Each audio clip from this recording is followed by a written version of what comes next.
Assalamualaikum warahmatullahi wabarakatuh. Perkenalkan, nama saya Siti Marwiyah dengan NIM 23810700012 dari kelas PGMI 6A. Pada kesempatan ini, saya akan mempresentasikan hasil analisis ujian akhir semester mata kuliah pengembangan STEM DMI atau SD yang diampu oleh Ibu Nur Atikoh MPD. Dalam tugas ini terdapat 2 studi kasus yang membahas penggunaan media pembelajaran dalam pembelajaran STEM di sekolah dasar.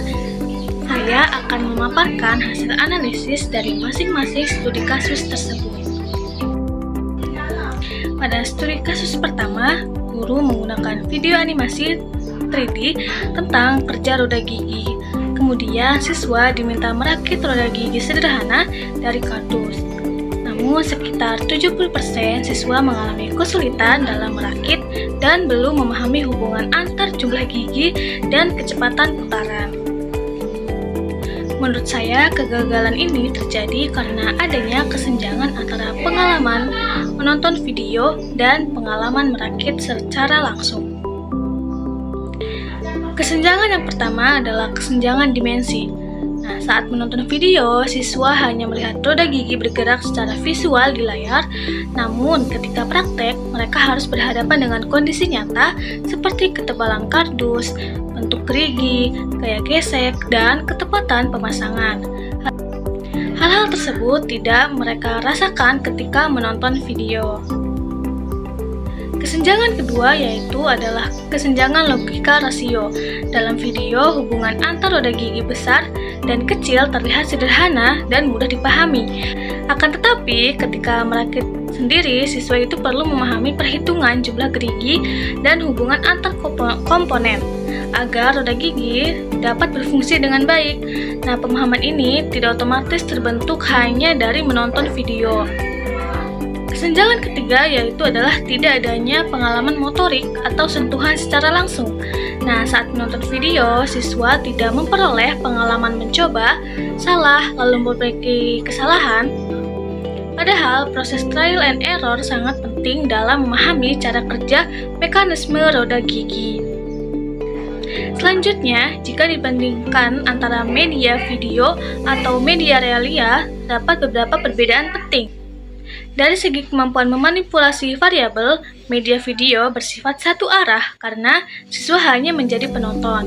Sebaliknya, media realia memungkinkan siswa melakukan eksplorasi secara langsung, misalnya mengganti ukuran roda gigi atau mengubah susunannya untuk melihat pengaruhnya terhadap kecepatan putaran.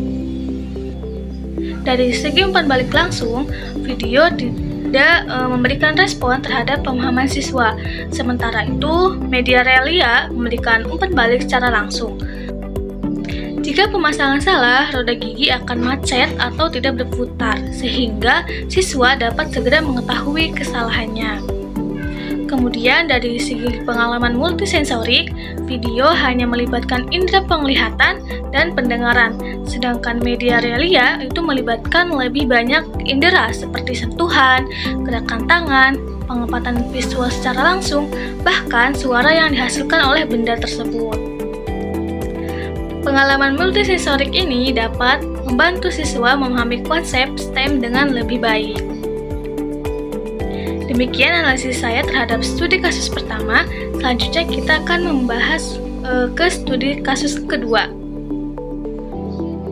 Selanjutnya yaitu pada studi kasus kedua, guru menggunakan poster siklus air untuk mengajarkan topik pembuatan alat penampung air hujan sederhana. Namun sebagian besar siswa hanya meniru bentuk botol yang ada pada poster tanpa memahami konsep siklus air yang sebenarnya.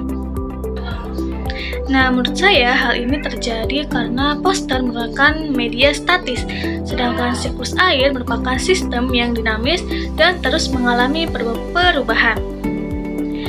Keterbatasan yang pertama yaitu adalah poster kurang mampu menunjukkan hubungan sebab akibat antar proses. Jadi poster memang menampilkan tahapan siklus air, tetapi tidak dapat memperlihatkan secara nyata mengapa suatu proses dapat menyebabkan proses berikutnya terjadi. Keterbatasan kedua adalah poster tidak dapat menunjukkan pengaruh variabel tertentu terhadap siklus air. Misalnya, perubahan suhu atau intensitas panas matahari yang dapat mempengaruhi kecepatan penguapan. Nah, informasi seperti ini sulit dipahami hanya melalui gambar diam. Keterbatasan yang ketiga yaitu adalah poster tidak mampu menunjukkan perubahan yang terjadi dari waktu ke waktu. Padahal, proses penguapan, kondensasi, dan presipitasi berlangsung secara bertahap dan membutuhkan waktu. Selain itu, terdapat kesalahan dalam desain instruksional yang dilakukan guru. Tujuan akhir pembelajaran adalah merancang alat penampung air hujan, yang termasuk aktivitas engineering dalam STEM. Namun, media yang digunakan hanya berupa poster.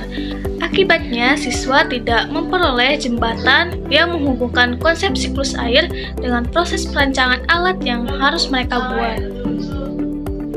Guru juga tampaknya berasumsi bahwa siswa kelas 3 sudah mampu mengubah informasi dari gambar 2 dimensi menjadi rancangan alat 3 dimensi yang fungsional. Padahal, berdasarkan teori perkembangan kognitif, siswa pada usia tersebut masih berada pada tahap operasional konkret.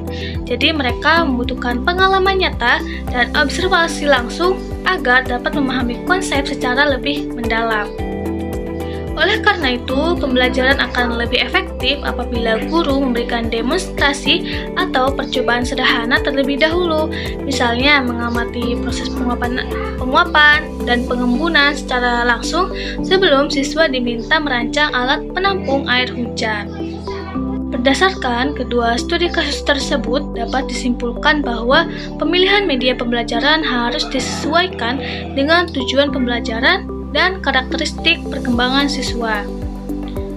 Dalam pembelajaran STEM, siswa tidak hanya membutuhkan informasi, tapi juga pengalaman langsung yang memungkinkan mereka mengeksplorasi, mencoba, dan menemukan konsep secara mandiri. Demikian presentasi yang dapat saya sampaikan. Terima kasih atas perhatian Ibu dan teman-teman sekalian. Kurang-kurangnya mohon maaf. Wassalamualaikum warahmatullahi wabarakatuh.